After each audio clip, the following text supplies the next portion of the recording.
War was declared, and later that year they come out of the bush everywhere from all over Australia. 3 or 4 crossings up the river where they rode down to this pub and signed up, and they've done it again. Yeah, the 3 brothers left for Morney, and they all, father went to the Middle East and New Guinea. I think Uncle Arthur went to the Middle East and somewhere in the Pacific, and Budger, the youngest fellow, he was only about 15 or 16 when he joined. He ended up training as a paratrooper. Copmanhurst troop, I think, was bigger than Armidale, I think, in the First World War, yeah. And Stephen Elks' wife's grandfather? Great-grandfather, he was in the Beersheba. Yeah. He was from Upper Finesvale here. And Charles Cheval, he comes from up near, there's a road named after him at this side of Taberlin. 2 local fellows from Coaldale in World War I light horse uniforms, and there's 3 Indigenous lads and local fellows. There's veterans here that have had fathers in the Second World War, and they've been in Vietnam.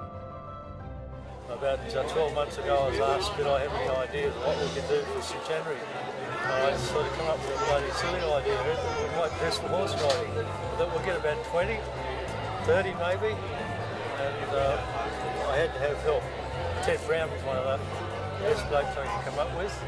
Instead of 30, we've got 150, and in the last 2 weeks we've been saying no, we can't do anymore. Doing a reenactment of the signing in for the members of the AIF, the Light Horse, and we have a certificate here, which is a replica of the original certificate, and we're also giving them a little memento certificate for themselves. Second World War, my father actually started out in a light horse. I believe I'm sitting in a sulky, but I'm the official medic for the day. What better way than to come out, 2 other veterans coming out to honour the first that actually set the standards for us. And hopefully we've lived up to their standards and their honour during our conflicts and things that we've gone through. Here today to give support to ladies and gents that are riding their trusty beasts. I'm here on my iron beast, and I wish them all the best. My grandfather was Thomas Edward McKenna, and he was in the light horse, but we'd always come to Anzac parades, and my grandfather would march in the Anzac parade, so I wanted to see the light horse because that's what he was in.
reflection on what a wonderful, lucky nation we live in. It is also a time to reflect on Australia's commitment to continue with our contribution to peace in other parts of the world. We cannot isolate ourselves and ignore these responsibilities. In a perfect world, there would be no wars, no aggression, and no requirement to maintain a military force. We must never forget that areas of Northern Australia have been subjected to war. Both service personnel and civilians were killed in these actions on our home soil. The war cemetery at Adelaide River in the Northern Territory is a very powerful reminder of this assault on Australian soil during the Second World War. We hope and pray that this will never be repeated. Some say that commemorating Anzac Day glorifies war, but every veteran will be the first to say that their greatest wish and most fervent prayer is that their children and this nation may never have to witness the horrors of war. Today we also acknowledge all current and former members of our Defence Forces. It is difficult to comprehend the grief associated with the loss at war of a parent, partner, child or sibling.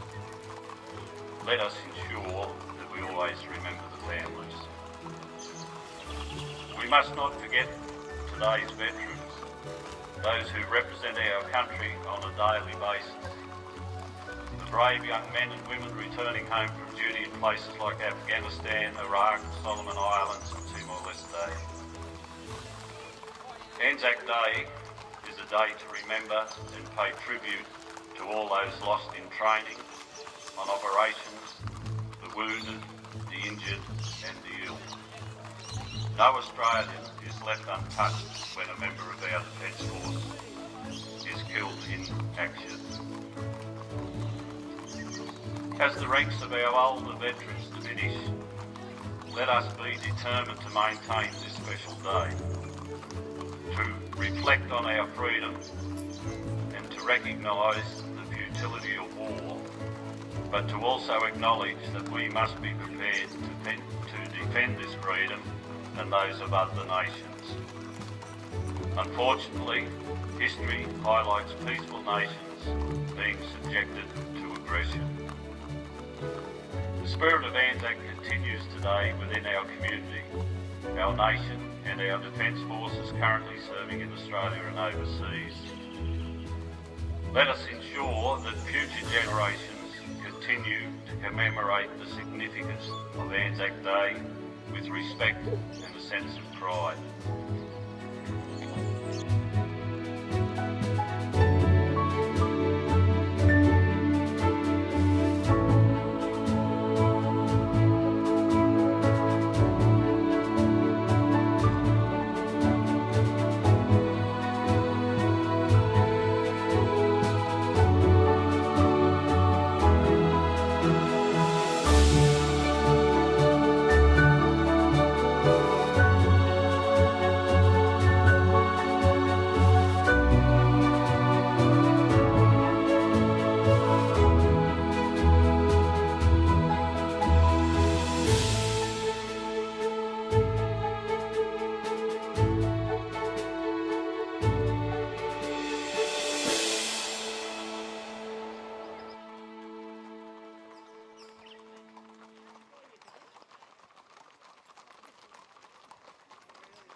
Going down to the sun. I crouched in a shallow trench on that hell of exposed beaches, steeply rising foothills bare of cover, a landscape pock-marked with war's inevitable litter, piles of stone, equipment, ammunition, and the weird contortions of death sculptured in Australian flesh. I saw on that first Anzac Day the chaotic maelstrom of Australia's blooding. I fought in the frozen mud of the Somme, in a blazing destroyer exploding on the North Sea. I fought on the perimeter at Tobruk, crashed in the flaming wreckage of a fighter in New Guinea, lived with the damned in a place called Changi. I was your mate, the kid across the street, the med student at graduation, the mechanic in the corner garage, the baker who brought your bread, the gardener who cut your lawn, the clerk who sent your phone bill. I was an army private, a naval commander, an Air Force bombardier. No one knows me. No name marks my tomb, for I am every Australian serviceman. I am the unknown soldier. I died for a cause I held just in the service of my land, that you and yours may say in freedom, I am proud to be an Australian.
Been involved with horses all my life and come from up around Copmanhurst, and Brian knows that I'm involved with the camp draft up there and knew that I knew a lot of horse people, and after a while I didn't have to ring anyone, everyone wanted to get involved, yeah.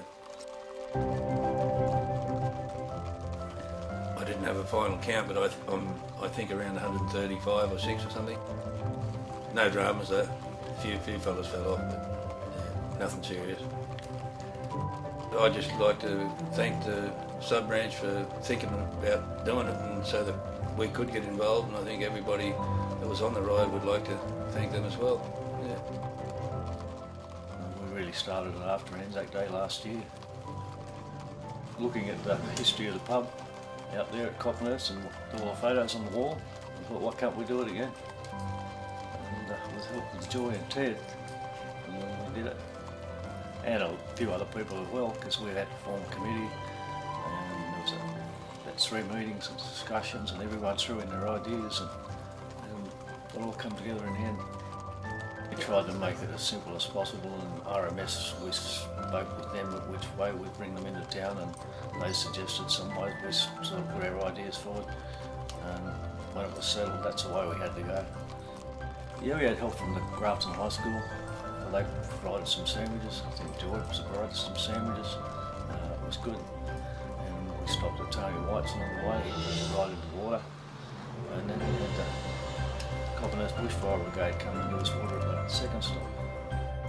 Just hope that everybody had a great time. I think they did. They're all still talking about it.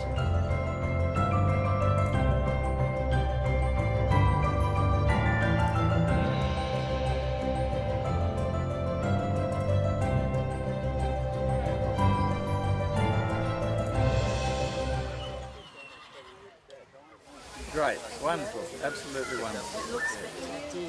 No, it was very moving. Yeah.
They went with song to the battle. They were young, straight of limb, true of eye, steady and aglow. They were staunch to the end, against odds encountered. They fell with their faces to the foe. They shall grow not old, as we that are left grow old. Age shall not weary them, nor the years condemn. At the going down of the sun, and in the morning, we will remember them.